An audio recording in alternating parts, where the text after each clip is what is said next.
Welcome to this deep dive into execution environments. This lesson is produced by Forge College.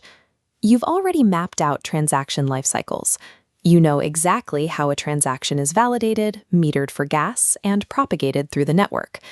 But what actually happens when that transaction finally hits the execution phase? Let's pop the hood on the engine. This animated diagram shows the Ethereum Virtual Machine, or EVM.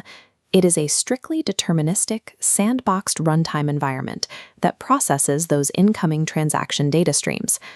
The EVM doesn't read high-level languages like Python, Rust, or Solidity. It only understands a highly specific, minimal instruction set called opcodes, represented entirely by raw hexadecimal bytes.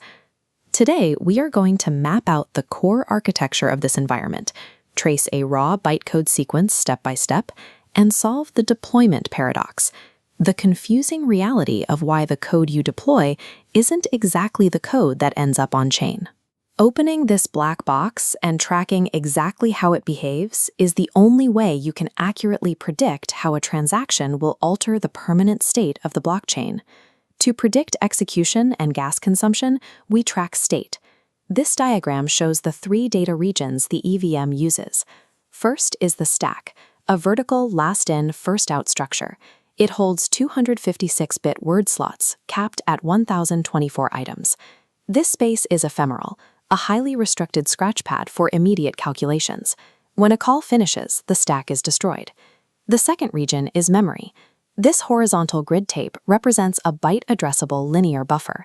Memory expands outwards in 32-byte chunks when needed. Memory is also volatile, existing only for the current call frame. But expanding this grid isn't free. It charges increasing gas. Finally, we have storage.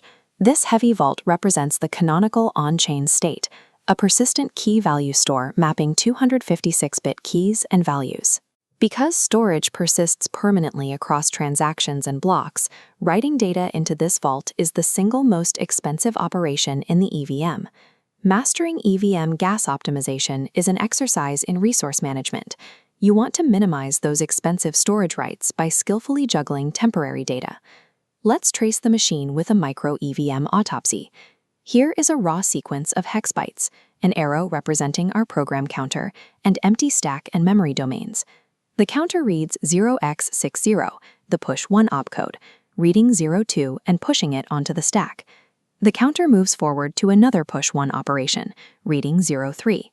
The number 3 drops into the stack, sitting directly on top of R2. Next, it hits 0x01. This add opcode immediately pops the top 2 values off the stack. The EVM adds those values and pushes the result, 5, back into the stack. The counter advances, pushing a 0 onto the stack to use as a memory offset. Now we hit 0x52, mstore. It pops both the 0 and 5. It writes that value of 5 directly into the memory buffer at the specified offset. Finally, the program counter reaches 0xF3, return. It stops execution and outputs the populated memory.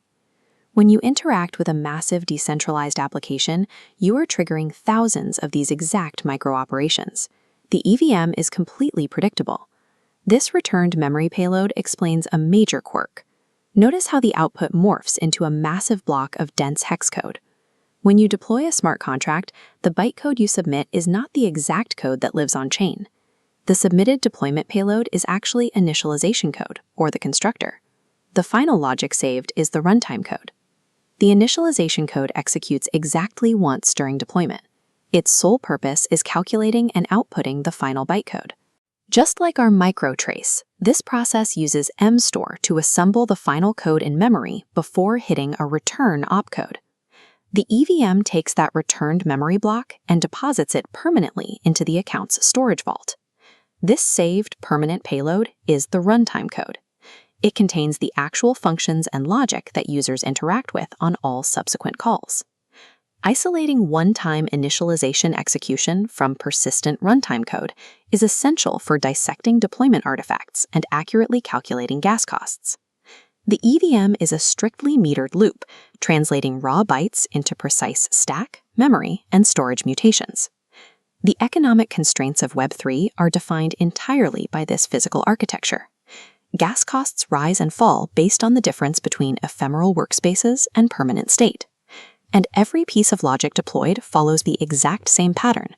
Initialization code sets up the contract exactly once, and runtime code lives forever. Keep this mental model anchored. It is the core prerequisite you need before we tackle complex opcode categories and deep bytecode layouts in our upcoming lessons. This video was made by Forge College. To dive deeper into EVM execution and explore more Web3 topics, visit forge.college.